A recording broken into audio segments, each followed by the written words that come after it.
고등학교 3학년 때 이제 자율학습을 하였습니다. 7시 반부터 9시까지 하거든요. 10시까지 하거든요. 그때 꼭 저는 저녁 금식을 했었어요. 그래서 지금 모습이 아니라 굉장히 슬림한, 딱 지금 절반 정도 됐을 것 같아요. 아무튼 슬림한 몸매를 그때 유지했었는데 꼭 금식 기도를 했습니다.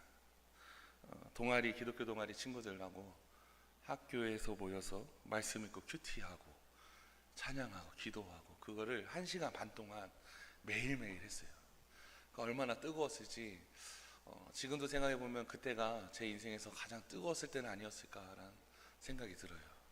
금식을 지금 하라 그러면 할 수 있을까 이런 생각이 들 정도로 그때는 매일매일 금식 기도를 했습니다. 그런데 그 시간대에 저희들에게 기도회로 모일 수 있고 큐티를 할 수 있는 시간은 30분 정도였던 것 같아요. 그래서 그 시간 동안 항상 저녁을 하나님께 드렸었는데 하루는 이제 말씀을 묵상하다가 한 친구가 질문을 던졌습니다. 그리고 그것 때문에 야자 시간에 늦게 들어갔던 것이 기억이 나요. 어떠한 질문이었냐면 하나님을 바라본다라는 게 무엇일까 였어요. 하나님을 바라본다. 여러분들에게 질문을 드리고 싶어요. 하나님을 바라본다라는 것은 여러분들에게 어떠한 의미가 있으십니까? 근데 저는 그때 뭐라고 얘기했냐면 지금 우리가 하고 있는 게 하나님을 바라보는 거다라고 했어요. 금식하고 하나님을 생각하고 하나님 앞에 바라보고 기도하고 고3이라는 어떻게 보면 절박한 상황 속에서 하나님을 바라보는 것이야말로 그 상황 가운데 하나님 앞에 나아가는 거. 사실은 그 시간을 영어 단원에도 하나 더 외우는 게 효율적일 것이다 라고 다른 친구들은 생각했을 것입니다. 하지만 그 순간 내 삶의 주인은 하나님이시고 이끄시는 분은 하나님이시라는 확신을 알았던 것 같아요. 그래서 바로 지금 이게 우리가 하고 있는 것이 하나님을 바라보는 것이다 라고 저는 정의를 내렸습니다. 지금 생각해보면 저는 정말 똑똑했던 것 같아요. 맞죠? 굉장히 똑똑했습니다. 담대하게 말할 수 있었으니까요. 사랑하는 성도 여러분, 신앙은 하나님을 바라보는 것입니다. 사실은 지금 이제 설교 마무리하고 내려가도 되지만 주어지는 시간이 있기 때문에 말씀을 좀 더 나누도록 하겠습니다. 어떤 상황이 닥치든 어떤 일이 찾아오든 하나님을 바라봐야 합니다. 오늘 본문에는 사실 하나님을 바라봐야 하는데 보지 못했었던 두 부류의 사람과 하나님을 신뢰했었던 한 사람의 모습이 나타납니다. 특별히 하나님을 신뢰하며 바라보며 나아가는 저와 여러분들에게 주신 하나님의 은혜를 나누는 시간이 되길 소망합니다. 첫 번째로 우리가 보아야 할 것이 무엇인지 정확히 잘 알아야 합니다.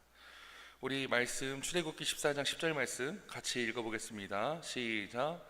바로가 가까이 올 때에 이스라엘 자손이 눈을 들어 본즉 애굽 사람들이 자기들 뒤에 이른지라.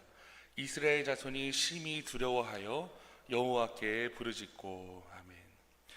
바로의 군대가 가까이 다가올 때 자신들을 잡으러 오는 병거를 보았습니다. 눈을 들어 바로의 군대를 보게 된 거죠. 이는 사실 선택받은 백성으로서 하나님 앞에서 명백하게 잘못된 행동을 이스라엘이 하였습니다. 왜냐하면 10가지의 하나님의 엄청난 이적을 보여주셔서 출애굽해 주셨는데, 그리고 그들과 함께하는 구름 기둥과 불 기둥이 있는데도 그들은 환경을 보았다라는 거예요. 사랑하는 성도 여러분, 환경을 본다는 것은 하나님을 신뢰하지 않는다는 것은 성도로서 가장 큰 잘못임을 여러분들 기억하시기 바랍니다. 우리는 인간이기 때문에 환경에 사로잡히면 하나님을 바라보기 힘듭니다. 성경 인물들도 물론 그랬습니다. 골리앗 앞에 섰었던 이스라엘 백성들도 40주야를 하나님을 욕을 하고 있는데도 아무 말 못하고 잠잠할 수밖에 없었습니다. 왜냐하면 환경을 보고 두려워했기 때문이죠. 마태복음 14장에 나오는 베드로는 예수님을 바라볼 때, 예수님의 명령에 의지해서 물 위를 걸었을 때, 눈을 주님께 고정했을 때는 물 위를 걸었었지만 바람과 물결을 보는 그 순간 물에 빠져버리고 맙니다. 그가 넘어졌던 이유는 주님을 바라보지 않고 환경을 바라봤기 때문입니다. 그렇기 때문에 우리들이 제대로 알아야 함을 기억하시기 바랍니다. 우리들은 무엇을 바라봐야 되냐? 넘어지지 않고 주님만을 바라보시기 바랍니다. 재작년에 제가 제일 사랑하는 여자분이 계세요. 세 분이 계세요. 누구냐면 우리 할머니, 그리고 어머니, 그리고 우리 아내. 아내는 빼면 안 되니까 아내까지. 근데 정말 할머니를 정말 사랑했습니다. 저희 할머니는 제가 누워 있는데 여동생들이 저를 넘어가면 난리 났어요. 제가 누워 있는데 감히 오빠를 넘어가? 그래서 이제 난리가 났어요. 그 정도로 저를 너무 사랑하셨어요. 근데 그 할머니께서 이제 소천을 하셨거든요. 그 당시에 제가 섬기셨던 교회에서 배려를 해주셔서 응급한 그런 상황이어서 할머니를 이제 임종하기 전에 찾아뵐 수 있었고 또 임종 예식을 할 수 있었습니다. 너무나도 감사하게도 우리 할머니는 신실한 불교 신자셨어요. 얼마나 열심히 절을 다니셨는지 어렸을 때 교회를 다니는 저를 데리고도 절을 가신 적이 있어요. 그 정도로 신실한 불교 신자이지만 믿음이 가정에 된 저희 가정으로 인해서 저희 아버지의 전도에 의해서 할머니는 결국 복음을 받아들이셨고 집사님이라는 아주 귀한 직분까지 받는 영광을 경험하셨습니다. 그래서 할머니께서 위독하시다라는 얘기를 듣고선 교회 배려로 교회 병원에 도착했을 때 중환자실에 갔을 때 억장이 무너졌었어요. 왜냐하면 이제 중환자실에 계시니까 이제 목에다가 이제 구멍을 뚫고 이제 산소호흡기를 넣는 거죠. 폐를 많이 다치셔서 코로나 시기 때 폐가 너무 안 좋아지셔서 그때 이제 그 폐에서 많이 돌아가셨잖아요, 어르신들이. 할머니가 이제 목에 구멍만 했고 말도 못 하시고 이렇게 눈만 껌뻑껌뻑 하시면서 계시는 걸 보면서 너무나도 마음이 억장이 무너졌습니다. 근데 더 두려웠던 거는 눈빛을 보니까 죽음에 대한 눈빛이 있는 거예요. 그리고 또 가족들과 이별해야 된다는 그 이별의 슬픔도 눈동자에 있는 걸 보면서 너무나도 마음이 아팠습니다. 누구든지 그 순간에 죽음에 대한 두려움과 가족과의 이별이라는 그런 상황 속에 맞이하게 된다면 누구나 다 두려워할 것 같아요. 마치 그 죽은 나사로를 보며 슬퍼하는 예수님께 주님이 여기 계셨으면 우리 오라버니가 죽지 않았을 겁니다 라고 고백하는 그 환경을 탓하는 그 마리아처럼 말입니다. 사실 마리아는 이미 자신의 오라버니가 죽었다라는 이미 죽었다라고 단정을 짓고 그렇게 예수님께 이야기를 하죠. 근데 또 슬펐던 거는 저를 알아보시고 할머니가 막 눈물을 흘리시는 거예요. 그래서 너무나도 마음이 안 좋았습니다. 그런데 아버지께서는 임종 예식을 진행을 네가 해야 된다. 그래가지고 제가 이제 할머니 옆에 가서 이제 담대한 마음으로 그 자리에 섰어요. 그리고 제가 그 자리에 섰을 때 내가 전해야 될 것이 무엇인지 분명히 알았습니다. 수많은 신학 공부도 했었고 많은 설교도 했지만 그 자리에 있으니까 진짜 필요한 것은 복음이라는 진리를 전할 수밖에 없다라고요. 어떻게 보면 제가 그때 할머니께 말씀드렸던 얘기들은 제가 수많은 강단위에서 전했었던 메시지들, 다른 분들에게 전했었던 메시지가 비슷한 이었습니다. 그런데 임종예식이 되니까, 그리고 내가 정말로 사랑하는 우리 할머니가 그런 순간이 되니까 정말로 간절한 마음으로 할머니께 막 전했어요. 그 결과 할머니의 눈빛이 어떻게 될까요? 확신에 찬 눈빛으로 바뀌기 시작하는 거예요. 처음에는 두려움이 가득했지만 복음이 막 들어가니까 눈빛이 확신이 되기 시작했습니다. 그래서 할머니께 이랬어요. 할머니, 예수님이 정말 할머니의 구세주라고 믿으면 눈을 깜빡이시라고. 그러니까 할머니가 이렇게 정확하게 눈을 탁 깜빡하시더라고요. 그 순간 할머니께 기쁨이 넘쳐났고 할머니께 그렇게 귀로 속삭였습니다. 오직 예수님만 생각하세요. 오직 십자가만 바라보세요. 그저 죽음이 두려웠었던 그 눈빛이 바뀌는 걸 보면서 우리들이 바라봐야 될 것은 누구냐? 주님이다라고 다시 한 번 더 깨닫게 되었습니다. 사실 그 이후로 저는 복음을 전할 때 더욱더 확신에 서게 되었습니다. 우리들이 무엇을 전해야 되고 내가 그 자리에서 무엇을 전해야 되고 무엇을 바라봐야 되는지 확실히 알게 되었다라는 거죠. 어떤 상황 속에서도 하나님을 바라보시는 저와 여러분들 되시길 주님의 이름으로 축원을 드립니다. 현재 그 새벽 강단에서 예레미야서를 나누고 있어요. 말씀 속에 나와요. 남유다가 하나님을 의지하고 하나님을 바라봐야 되는데도 하나님을 선택해야 되지만 그들 생각에는 애굽이란 나라가 더 강해 보였습니다. 바벨론이 자신들을 쳐들어오는 그 상황 속에서 우리들을 구원할 사람이 하나님이어야 되는데 하나님 앞에 무릎을 꿇어야 되는데도 애굽이란 나라가 강해 보였어요. 사실 애굽이란 나라는 역사가 오래된 나라입니다.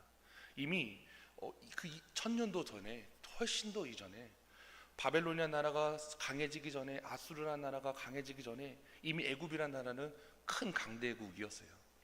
그랬었던 그 애굽은 강해 보였고 힘이 좀 약해진 것 같아 보여도 분명히 저들은 우리들을 구원할 존재라고 생각했기 때문에 남유다 사람들은, 그리고 왕도 관료들 전부 다, 이스라엘 백성들이 전부 다 애굽과 동맹을 맺으려고 하는 어리석은 선택을 하게 됩니다.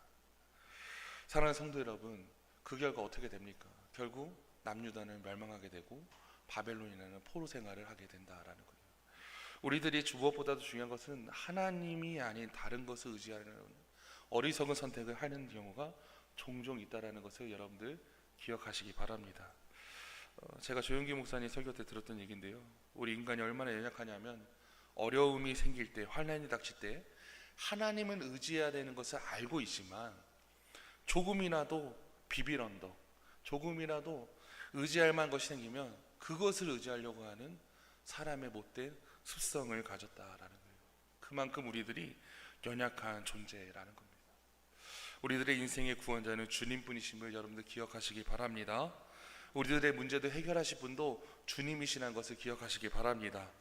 우리들의 삶을 살다 보면 누구나 쉽지 않은 환경이, 상황이 찾아오기 마련입니다.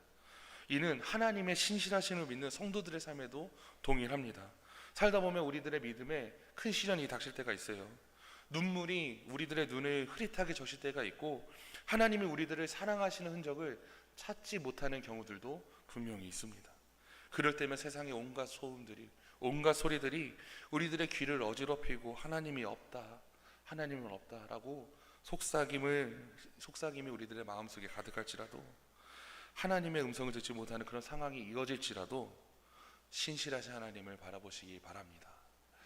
하나님이 우리의 삶 가운데 역사하실 것을 기대하시며 나아가시는 저와 여러분 되시길 주님의 이름으로 축원합니다. 두 번째로, 우리는 부르짖어 기도하는 것이 무엇인 줄 알아야 합니다. 오늘 본문에는 제가 아까 서두에 말씀드렸듯이 하나님의 역사를 잊은 두 부류의 사람이 나와요. 첫 번째는 애굽의 왕 바로입니다. 우리 말씀, 출애굽기 14장 10절 말씀 다시 한번 읽어보겠습니다. 시작. 바로가 가까이 올 때에 자기들 뒤에 이른지라 이스라엘 자손이 심히 두려워하여 여호와께 부르짖고. 아멘. 본문의 전말전에 보면 바로가 가까이 왔다라고 이야기를 합니다. 바로는 유월절 그 밤에 자신의 장자를 잃었습니다. 애굽 사람들에게 있어서 바로는 사실 신 그 자체였습니다. 근데 그런 바로가 그날 밤 용사들을 시켜서 분명히 자신의 아들을 보호하라라고 이야기했을 거예요. 그런데도 장차 왕위를 이어받을 그 애굽을 이끌어갈 장자가 하나님의 말씀대로 순종하지 않았을 때 죽고 말았습니다. 또한 바로뿐만 아니라 애굽 전체에 자식을 잃은, 장자를 잃은 부모의 통곡의 소리가 흘러 넘쳤을 것입니다. 아마도 그들에게 있어서는 굉장히 끔찍한 시간이었겠죠. 그런데도 이 모든 시간을 직접 경험했었던 바로는 얼마 지나지 않아 자신이 두려운 하나님의 능력을 경험했다라는 사실을 망각하고 말았다라는 거예요. 그래서 군대를 이끌고 나옵니다. 특히 출애굽기 14장 5절에 보면 이렇게 쓰여 있습니다. 그 백성이 동화한 사실이 애굽 왕에게 알려짐에 바로와 그 신하들이 그 백성에 대하여 마음이 변하여 이르되 우리가 어찌 이같이 하여 이스라엘을 우리들 섬김에서 놓아 보았는가 하고. 바로의 마음이 뭐라고 나와요? 변하였다라고 나와요. 마음이 변하여. 이 변하라는 말은 하파크라고 합니다. 히브리어로 뒤집어 엎다라는 뜻을 가지고 있어요. 하나님께 항복했었던 마음을 뒤집어 엎어서 또다시 교만한 마음을 가지고 하나님과 이스라엘 백성 뒤를 추격하려 하였습니다. 또한 교만한 마음으로 인해 바로는 하나님의 능력을 눈으로 몸소 체험했는데도 잊어버리고 행동하게 됩니다. 10가지 교훈을 통해 자신들이 섬겼었던 신들을 철저하게 박살내셨던 그 하나님의 섭리가 있는데 그것을 다 잃어버리고 어리석은 결정을 하게 된다라는 거예요. 그 결과 어떻게 되느냐? 우리가 모두 다 알다시피 모든 군대들이 홍해 안에서 수장되고 맙니다. 바로가 하나님에 대해서 잊었던 사람이고 또 다른 부류는 누구냐? 바로 이스라엘 백성들이에요. 이스라엘 백성들도 하나님의 역사를 잃어버렸습니다. 애굽 왕 바로가 이끄는 전차 부대가 이스라엘 지침국까지 가까이 도착하니까 이스라엘 백성들은 동요하고 두려워하기 시작합니다. 그 누가 그것까지 인도하셨는가? 하나님께서 인도하셨는데도 두려워한다라는 거예요. 출애굽기 14장 1절에서 2절 말씀에 보면 이렇게 기록되어 있습니다. 우리 같이 읽어보겠습니다. 여호와께서 모세에게 말씀하여 이르시되 이스라엘 자손에게 명령하여 돌이켜 바다와 밑돌 사이에 비아히롯 앞에 바알스본 맞은편 바닷가에 장막을 치게 하라. 아멘. 하나님께서 갑자기 명령하셨는데 돌이켜 명령하셨다라고 해요. 많은 신학자들은 이 이스라엘 백성들이 장막을 친 장소는 도저히 인간의 머리로는 이해가 되지 않는 장소라는 것을 한 목소리를 냅니다. 왜냐하면 다른 곳으로 가면 그들이 하나님의 말씀하신 적과 꿀이 흐르는 땅 가나안 땅에는 더 쉽게 갈 수도 있는데도 하나님은 그렇게 하지 않으셨어요. 의도적으로 10가지 재앙을 통해 애굽의 모든 신들을 무력화시키신 것처럼 이스라엘 백성들을 그곳까지 인도하신 후 하나님이 어떠한 분이신지 정확하게 나타내셨다라는 거예요. 그런데 이 이스라엘 백성들은 자신들을 이끌어내신 하나님, 이적을 보여주신 하나님, 자신들이 이끌어 인도하셨던 그 하나님의 위대한 역사를 잃어버리고 말았다라는 거예요. 출애굽기 14장 10절에 다시 보면 바로가 가까이 올 때 이스라엘 자손들이 눈을 들어 본즉 애굽 사람들이 자기에게 이른지라 이스라엘 자손들이 심히 두려워하여 여호와께 부르짖고. 이스라엘 백성들 역시 바로처럼 금방 하나님을 잊어버리고 말았습니다. 10가지 재앙으로 자신들이 이끌어내신 구원의 하나님을 잊어버렸고 불기둥과 구름기둥을 보면서도 자신들과 함께 하신 하나님을 잃어버리고 두려워서 부르짖었다라는 거예요. 이 부르짖다라는 원어는 작은데 이거는 하나님께 믿음으로 간구한다라는 뜻으로도 쓰이게 하지만 오늘 본문을 입장에서 볼 때는 두려움에 휩싸려서 소란스럽게 했다라는 의미가 더 가깝습니다. 이스라엘은 바로와 그 군대를 보고 두려워할 것이 아니라 자신 앞에서 자신들을 가나안 땅으로 인도하신 하나님을 보며 경외해야 되는데 그러지 못했다라는 거예요. 이스라엘 백성들은 위기 가운데 부르짖었습니다. 만약 그들이 겸손한 마음으로 하나님께 그때 다 같이 기도했다면 그들의 부르짖음을 올바른 것이고 칭찬받아 마땅한 것이었습니다. 그런데 그 다음 구절에 보면 그들의 부르짖음은 믿음과 소망에서 나온 것이 아니라 불평과 절망의 부르짖음이었다라는 거예요. 사랑하는 성도 여러분, 여러분들은 어떤 이유에서 기도를 하십니까? 어떤 이유로 부르짖고 계십니까? 그들의 불평불만은 흡사 폭풍우가 덮치는 배에서 우리가 죽게 된 것을 돌보지 아니하십니까? 라고 하면서 주님을 깨우던 제자들의 자세나 행동과 매우 흡사했다라는 거예요. 이러한 불신앙과 절망 그리고 수군거림은 하나님의 백성으로부터 나온 것이라니 얼마나 심각한 문제인지 여러분들 생각해 보시기 바랍니다. 그렇기에 우리의 삶이 달라져야 한다라는 거예요. 애굽의 온 땅을 황폐케 하신 하나님의 능력을 애굽 왕 바로는 잊어버렸고 자신과 함께 하셨던 하나님의 역사를 이스라엘 백성들은 잊어버렸습니다. 그런데 딱 한 명 하나님의 종 모세는 기억하고 있었어요. 그는 제대로 알고 있었어요. 자신이 들고 있는 하나님의 지팡이를 통해서 행하셨던 10가지 재앙을 기억하고 있었고 그들과 함께하고 있는 불기둥과 구름기둥이 이스라엘에 이끌고 가시는 하나님의 역사를 기억했습니다. 그래서 모세는 다음과 같이 외쳐요. 출애굽기 14장 13절에 14절 말씀인데 우리 같이 읽어보겠습니다. 시작. 모세가 백성에게 이르되 너희는 두려워하지 말고 가만히 서서 여호와께서 오늘 너희를 위하여 행하시는 구원을 보라. 너희가 오늘 본 애굽 사람을 영원히 다시 보지 아니하리라. 너희 여호와께서 너희를 위하여 싸우시리니 너희는 가만히 있을지니라. 아멘. 모세는 이스라엘 백성들에게 두려움에 사로잡혀서 소란스럽게 떠들지 말고 가만히 있으라라고 이야기합니다. 특별히 가만히 이 말의 원어적 의미는 깊이 생각하다, 침묵하다, 되새기다라는 의미를 가지고 있어요. 침묵하고 무엇을 그렇게 깊이 생각하며 되새겨야 되는가? 그것은 뭐냐? 애굽에서 10가지 재앙으로 내리시고 구름 기둥과 불 기둥으로 너희들을 구원하신 그 능력의 하나님을 깊이 생각하라는 거예요. 모세와 같이 침묵하며 하나님의 능력을 기억할 때 위기와 두려움의 상황 속에서 하나님을 향한 신뢰가 더욱더 깊어지게 되고 요동하지 않게 된다라는 것을 여러분들 기억하시기 바랍니다. 능력의 하나님을 기억해야 합니다. 능력의 하나님을 바라봐야 합니다. 성경에서 이름이 제일 많이 나온 사람이 누군지 아십니까? 이름이 제일 많이 나온 사람 누굴까요? 다윗이에요. 다윗은 1100번이 넘게 쓰여졌다고 해요. 다윗이라고.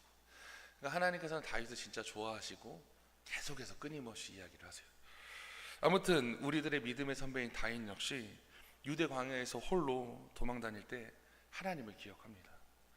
자신의 장인이 자기를 죽이려고 할 때도 그 순간에도 하나님을 생각하고 하나님께 기도를 한다라는 거죠. 시편 63편 6절 7절이 다윗이 쓴 시인데 우리 같이 읽어보겠습니다. 내가 나의 침상에서 주를 기억하며 새벽에 주의 말씀을 작은 소리로 읊조릴 때에 하오리니 주는 나의 도움이 되셨습니다. 내가 주의 날개 그늘에서 즐겁게 부르리이다. 근데 이 시편이 어떤 시편이냐면 도망칠 때 쓴 시편이라는 거예요. 주님이 나의 도움이 되신다. 하나님은 하나님의 백성이 외롭고 두려움 속에 있을지라도 하나님을 기억하고 말씀을 묵상하고 하나님을 보며 나아갈 때 용기를 주시는 분이심을 기억하시기 바랍니다.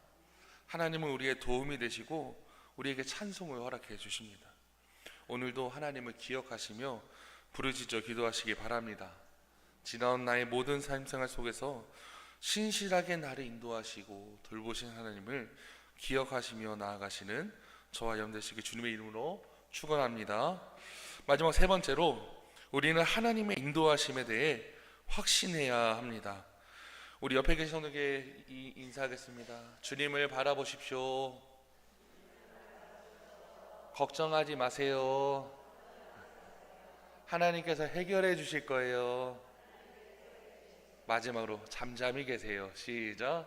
잠잠히 계세요. 뭐 하려고 하면 안 돼요. 잠잠히 계셔야 돼요. 하나님께서 해주실 거예요. 출애굽기 14장 13절 14절 말씀 우리 다시 한 번만 더 같이 읽겠습니다.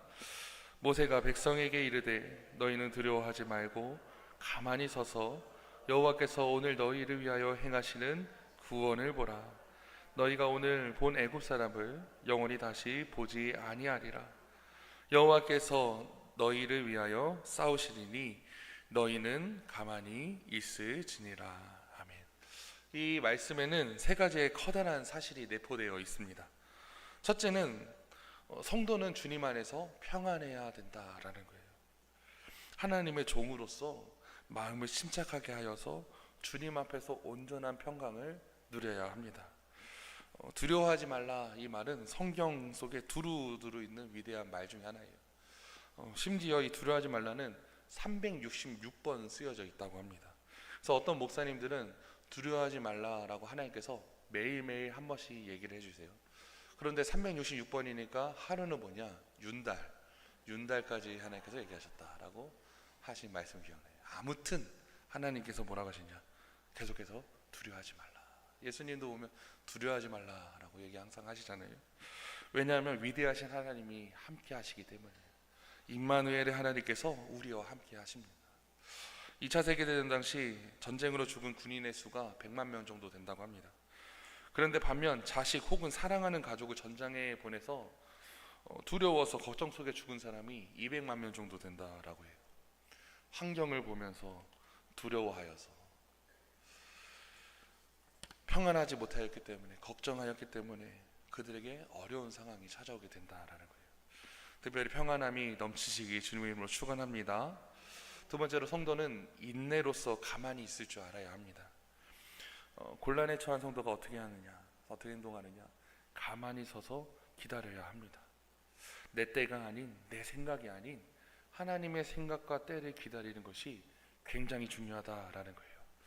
설령 하나님으로 하여금, 하나님께서 우리로 하여금 참기 어려운 시간까지 기다리게 하신지라도 하나님께서는 반드시 적당한 때, 적당한 장소에 적당한 도움으로 하나님은 일하시는 분이심을 여러분 기억하시기 바랍니다. 옛날에는 전쟁은 몸으로 하는 전쟁이어서 투구를 쓰고 방패를 들고 성을 쌓고 적의 침략을 막아낼 수 있었어요. 그리고 성 밖에는 뭐 큰 강을 파서 물을 흐르게 해서 적의 침입을 막기도 합니다. 근데 이제는 그런 걸로 돼요? 안 돼요? 안 되죠. 미사일로 먼저는 막 엄청 쏘고 그리고 시작을 합니다. 근데 중요한 거는 아무리 우리들의 인간적인 생각으로 하나님의 힘에 견줄 수 있는 것들이 생겨났느냐, 그렇지 않다라는 거예요. 가만히 서서 인내하며 기다릴 때 하나님의 섭리와 하나님의 일하심이 가장 큰 문제임을 여러분들 기억하시기 바랍니다. 마지막 세 번째로, 두려워하지 않고 인내로서 가만히 하나님의 일하심을 기다릴 때, 그리고 그렇게 할 때 우리는 주님의 구원을 볼 수가 있습니다.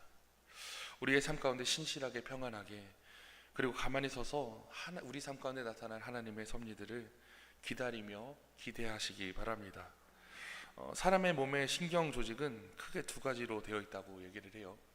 하나는 내 마음대로 팔다리를 움직이는 체신경이 있고요, 다른 하나는 내 마음대로 움직일 수 없는 자율신경계가 있습니다.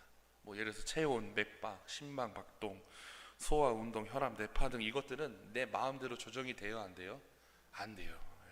예를 들어서 팔을 올려야지 하면 팔을 우리들은 쉽게 올리죠. 그런데 맥박을 빨리 뛰게 해야지 하는데 맥박이 빨리 뛰어져요? 안 뛰어져요? 안 뛰어져요. 그거는 내가 어떻게 할 수가 없어요. 인간의 육체도 내 육체도 내 몸도 내가 할 수가 없어요. 그런데 우리들은 뭐 문제가 생기면 내가 하려고 해요. 뭐 작은 문제가 생겨도 비빌 언덕이 생기거나 뭐 생기면 그냥 그거 의지해서 그걸로 해결을 하려고 해요.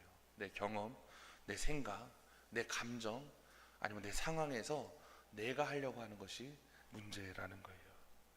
하물며 인간이 무슨 영혼을 구원하고 육체를 구원하고 환경까지 구원할 수 있을까 생각해 보시기 바랍니다. 앞에는 홍해가, 그리고 뒤에는 바로의 그 기병대가, 군대가, 그 절망 위기 속에서 모세가 본 것은 하나님의 구원이었어요. 앞도 막히고 뒤도 막히고 그러니까 위를 바라보게 되는 거예요. 하나님을 바라볼 때 하나님의 행하시는 구원을 통해서 놀라운 일들을 경험하게 된 것을 여러분들 기억하시기 바랍니다. 말씀 마무리하겠습니다. 하나님은 모세를 통해 이스라엘 백성들에게 말씀하십니다. 이 험한 세상 속에서 우리가 무엇을 보고 우리가 무엇을 위해 기도하고 어떻게 살아가야 되는지 말입니다. 날마다 믿음으로 승리하시고 어떠한 환난 가운데서도 주님을 바라보시며 승리하시는 주님의 백성들 되시길 주님의 이름으로 축원합니다. 기도하겠습니다.